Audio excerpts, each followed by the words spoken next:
Today is Thursday, June 22nd. I'm Terrence Friday with your digital brief. Let's take a look at the top stories. We start with an update out of Dearborn Heights. A criminal investigation is underway involving an Annapolis high school official after a student committed suicide in May. The mother of that student has now hired an attorney. For the family of Selena Perez, there are so many questions about what happened, and they think her principal, Aaron Millette, could shed some light. I want to know if he could have, like I said, prevented this, if there was any communication between him and Selena, because Selena did trust him a lot. And if she had gone to him and said something and he didn't notify us, I want to know about that. On the day of Selena's death, her mother received a call from Millette letting her know that Selena had gotten in some trouble. But then about a half an hour later, she passed away. Her mother says Millette and the district superintendent, Tyrone Weeks, showed up at Selena's home shortly after. You remember the conversation we had, and I went outside and he said, we were on the porch, and he said, yeah, you know, I talked to her earlier and I asked her, were you on anything?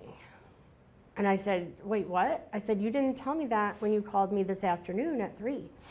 And he chucked it up and said, no, that's not what I said. I didn't say that. Millette is currently on paid administrative leave. The superintendent is also suspended while the district conducts an investigation. Dearborn Heights police told CBS News Detroit there's an active criminal investigation into a school official, but would not specify who.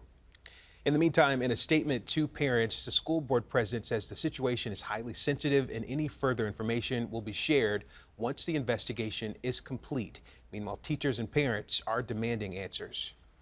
And the investigation now continues into the death of a prominent Detroit doctor. Devon Hoover died 2 months ago, and his loved ones are frustrated with that case. His family and friends now raising reward money for information leading to an arrest and conviction. It's up to $20,000. In late April, Dr. Hoover's body was found rolled up in a blanket in the attic of his Boston Edison District home. He was shot multiple times in the back of the head. A close friend tells us that they want justice and closure.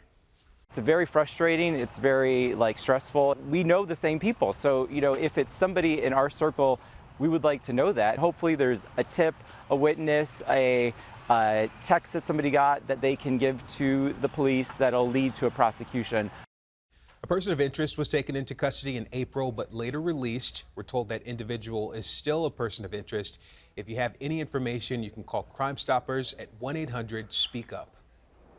The house was packed at Goodwill Industries of Greater Detroit, where thousands are on the road to success, working to get their licenses back. The Secretary of State is now hosting a Road to Restoration clinic.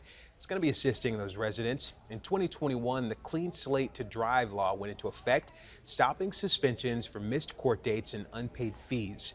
The free clinic connects residents with restricted or suspended licenses with Secretary of State staff and volunteer attorneys.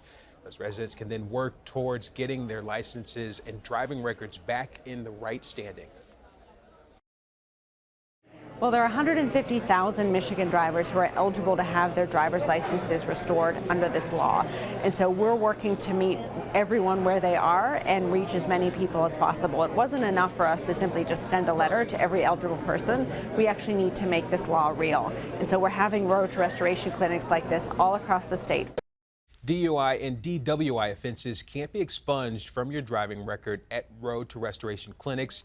The next one is in Macomb County, and that's going to be this August, and in Detroit later this fall. We're not talking fall right now. We're talking summer. Let's check in with next weather meteorologist Kylie Miller. Yeah, today is the first full day of summer, and our temperatures are going to be a little bit on the cooler side. Highs will peak in the middle 70s. Rain is on the way. We could see maybe a stray rain shower popping up across southeast Michigan through the afternoon period. Expect increasing clouds today. Tomorrow, scattered rain showers. You will need the rain gear. Temperatures again will hold in the 70s for highs tomorrow. Then we'll go into the 80s over the weekend. A small chance of rain, if not a brief storm, may pop up on Saturday. Sunday, late in the day, we do have a greater risk of some rain as well as some storms. We're going to hold on to a storm chance on Monday with more scattered rain showers. Those showers will wind down for your Tuesday. By Wednesday, dry conditions. Temperatures, though, are going to be the warmest on Sunday with highs in the upper 80s. Terrence? Thanks, Kylie. That's going to do it for today's digital brief. For weather, news, and sports, we're covering it all for you here on CBS News Detroit, streaming live on the CBS News app and Pluto TV.